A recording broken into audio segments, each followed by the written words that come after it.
लेकिन यहाँ गुरु के रूप में क्या करते हैं? वही परमात्मा जब ज्ञान की कुर्सी पर आ जाते हैं तो वह दुख से सुख में ले जाते हैं, वह अशांति से शांति में ले जाते हैं। आपके जन्म जन्मांतर का जितना कुछ कुसंस्कार है उसको हटा करके सुसंस्कार की तरफ बोध कराते हैं। आप अपने जीवन की कोई भी कर्म करते हो, आप अपने जीवन में सही स्थिति में जब आप आते हो तो आप समझने का प्रयास कीजिए कि आप कब तक सही नहीं कर सकते जब तक आपके द्वारा आपके अंदर में जो तत्व है वो उजागर नहीं हो। गुरु कहीं है नहीं, वो तो चर्रे चर्रे में व्याप्त है, कण कण में व्याप्त है, रोम रोम में व्याप्त है, हर श्वास प्रश्वास में। वो कहाँ है? वो कहाँ नहीं है, वो आपके अंदर में है, वो सुसुप्त है। उसको जागृत करने के लिए हमारे साहब ने अनेकों उपाय बताया है। ये 3 सूत्र जो है, ये 3 सूत्र से आप महादेव आपकी गुरु हो जाएंगे, ऐसा कोई बात नहीं है। वो मन को आपको समझा देंगे, क्योंकि मन सबसे बड़ा बाधक होता है। और गुरु क्या करते हैं कि मन को ही सही करने की स्थिति में आते हैं। जब ये आप कभी भी किसी को कुछ कहने की स्थिति में आते हैं उस समय मन आपका जो है दूसरे तरफ से हट करके सही स्थिति में आने की स्थिति हो जाती है। तो गुरु एक ऐसा शब्द है जिसके बारे में बड़े भैया की कृतज्ञता को मैं क्या वर्णन करूं। अपने जीवन में उन्होंने अनेकों गुरु को माने, लेकिन उन्होंने जब उनकी एक बात स्मरण हुई कि जब गुरु के बारे में कहा जाता है कि गुरु ब्रह्मा गुरु विष्णु गुरुदेवो महेश्वर गुरु साक्षात परब्रह्म तस्मै श्री गुरुवे नमः, यानी क्या है? गुरु ब्रह्मा की तरफ सृजन करते हैं, आप ही करते हैं। गुरु विष्णु की तरफ पालन करते हैं, आप ही करते हैं। गुरु महेश की तरफ समेटते हैं, वो स्थिति आप में ही है। गुरु साक्षात ब्रह्म है, यानी जहां से ब्रह्मा को सृजन करने की शक्ति मिलती है, जहां से विष्णु को पालन करने की शक्ति मिलती है, जहां से रुद्र को समेटने की शक्ति मिलती है, वह परम सत्ता को हम गुरु माने। जो मेरे अंदर में विद्यमान है वो गुरुत्व मेरे अंदर में है, वो सुषुप्त है, और उस सुषुप्त को जागृत करने के लिए 3 सूत्र है। जब आपका वो सुसुप्त ऊर्जा जो है वो जागृत अवस्था में आ जाएगा, उसी क्षण तो आप जीव से शिव की ओर बढ़ना शुरू कर दीजिएगा।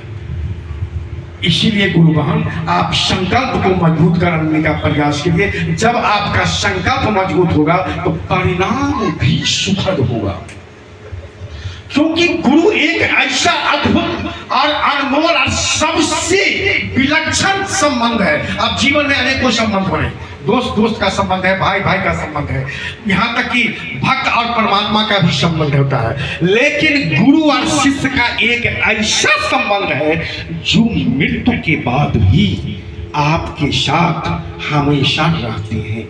इस पर छोटी सी उदाहरण से हम उसको समझने का प्रयास करें। उदाहरण इसलिए दिया जाता है कि हमारा मन इस चीज को मानने के लिए प्रेरित हो कि सही में शिव हमारे गुरु हैं।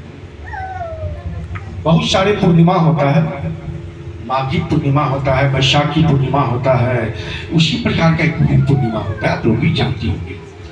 गुरु पूर्णिमा का समय था। गुरु पूर्णिमा में गुरु को आराधना किया जाता है, पूजा किया जाता है। तो गुरु पूर्णिमा को व्यास पूर्णिमा भी कहा जाता है। तो गुरु पूर्णिमा के दिन में क्या हुआ कि एक जगह गुरु पूर्णिमा का समय था, बहुत सारे लोग जो हैं तो अपने अपने गुरु को जो है चरणों में पुष्प अर्पण कर रहे हैं और उनके भाल में चंदन लगा रहे हैं। एक ग्वाला उधर से गुजर रहा था, तो सुनिएगा, सूक्ष्मता से सुनिएगा। एक ग्वाला उधर से गुजर रहा था, और जब ग्वाला गुजर रहा तो उन्होंने लोगों से पूछा, भैया ये क्या है? कि आज गुरु पूर्णिमा है, इसी गुरु पूर्णिमा में गुरु को जो है पूजन किया जाता है। उन्होंने भी क्या किया, कुछ पुष्प लेके गुरु के चरणों में अर्पित कर दिया और कुछ देर गुरु के चरणों में बैठ गया।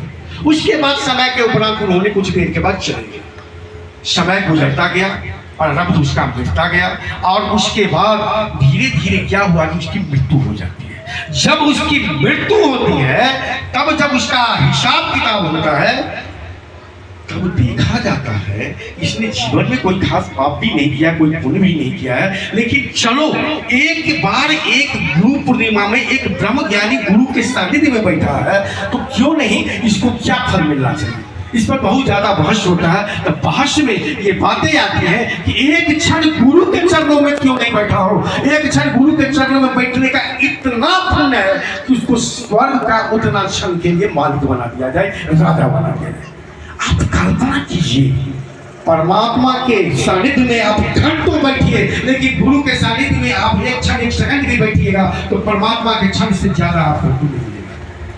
तो गुरु के सानिध्य में उसने उतना देर के लिए, उतना क्षण के लिए स्वर्ग का राजा बना दिया जाए। और आप जानिए, उस बेचारे तो भोले भाला था, वो कुछ नहीं समझता था। यदि आपको देश का प्रधानमंत्री बना दिया जाए, आपको देश का प्रधानमंत्री बना दिया जाए, तो आपको हो सकता है आपका ज्ञान का अवश्य कुछ नहीं जानते हो, लेकिन अगर आपके सानिध्य में कोई सक्षम मार्गदर्शक होगा तो सारा कुछ आपको बता देगा।